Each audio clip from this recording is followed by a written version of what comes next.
Hello বন্ধুরা, কেমন আছো তোমরা? আশা করি ভালো আছো, সুস্থ আছো। তো অনেক দিন আমার এই ভিডিওটা দেওয়ার কথা, কিন্তু কারণবশত দিতে পারিনি, কারণ আমার শরীরটা খুব খারাপ ছিল আর গলাটাও বুঝতে পারছো একটু ধরা ধরা, কারণ ঠান্ডা লেগে গলার অবস্থা খুব খারাপ। তো একটু দেরি হয়ে গেল ভিডিওটা দিতে। তো এই দিনটা হচ্ছে আমাদের বিবাহবার্ষিকীর দিন ছিল। তো দেখো, আমরা বিবাহবার্ষিকীর জন্য বেরিয়ে পড়েছিলাম, বরমশাই ঘুরতে নিয়ে যাচ্ছিল। তো গাড়িতে আমরা চেপে গিয়েছি। তো তারপরে পৌঁছে গেলাম জাইকা রিসর্ট। এটা হচ্ছে পুরুলিয়ার জাইকা রিসর্ট। ঠিক পুরুলিয়া বলবো না, এখান থেকে ঝাড়খণ্ড শুরু। তো পুরুলিয়া ঝাড়খণ্ডের মাঝামাঝি এই রিসর্টটা।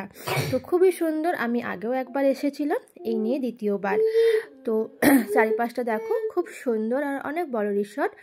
সুইমিং পুল আছে, আর হচ্ছে তোমার এখানে না সুইমিং পুলে ওয়াটার পার্কের মতো আর কি, স্লিপার দিয়ে জলে নামা যায়। তো সেটাকে বন্ধ আছে, কারণ এখন জল ছাড়ছে ওখানে। তো এখন এই দেখো রাইডগুলো দেখে নাও, স্লিপার বাচ্চাদের যেসব রাইডগুলো থাকে। তো আমার মেয়ে তো ওগুলো নিয়ে ব্যস্ত হয়ে পড়েছে, কোনটাতে চাপবে বুঝতেই পারছে না, শুধু এদিক ওদিক ছুটে যাচ্ছে।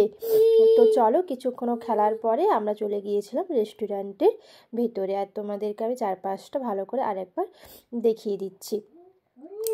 দেখো, এরপর আমরা চলে এলাম ভেতরে রেস্টুরেন্টে, কারণ প্রচণ্ড গরম লাগছিল বাইরে, আর মেয়ে খুব রোদে ছোটাছুটি করছিল। তো বললাম চলো, আমি আর পাচ্ছি না, ভেতরে চলো। তো ভেতরে চলে এসে বরমা সেখানে মেনুটা রেখে নিচ্ছি, কী মেনু অর্ডার দেবে। আর দেখো ভেতরটা খুব সুন্দর সাজানো গোছানো, দেখেছো? আমার তো ভীষণ ভালো লাগে এই রেস্টুরেন্টটা, আর খাবারগুলোও না খুব ভালো। তো এই দেখো, তোমাদের দেখিয়ে দিচ্ছি, এই যে সুইমিং পুলে হচ্ছে ওয়াটার পার্কের মতো আর কি, স্লিপার দিয়ে এই নামা যায়।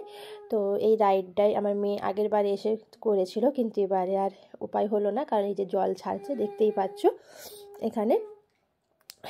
তো প্রচণ্ড গরম লাগছিল বলে বরকে বললাম একটা আইসক্রিম নাও মেয়ের জন্যে, আর আমার জন্যে নাও মশলা কোল্ড ড্রিঙ্কস। মানে প্রচণ্ড গরম লাগছিল। তো মশলা কোল্ড ড্রিঙ্কসটা খাওয়ার আগেই খেয়ে নিয়েছি। আর সত্যি কথা বলতে আমার কথা বলতে প্রচণ্ড অসুবিধা হচ্ছে গলাটার জন্য, গলাটা প্রচণ্ড পরিমাণে বসে গিয়েছে।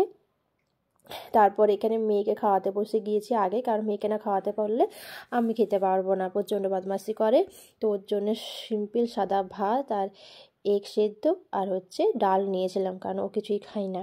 তারপর এখানে দেখো আমরা নিয়েছি বিরিয়ানি, চিকেন বিরিয়ানি, আর হচ্ছে চিকেন কষা ছিল, আর ছিল বোঁদে রায়তা, আর স্যালাড ছিল, গ্রিন স্যালাড, আর মেয়ের ভাতটাও ছিল।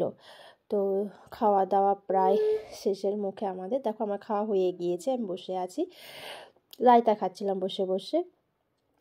তো তারপর দেখো এখানটায় ফোয়ারাটা ছেড়েছে, আর আমি এখানে অনেকগুলো ভিডিও করেছি।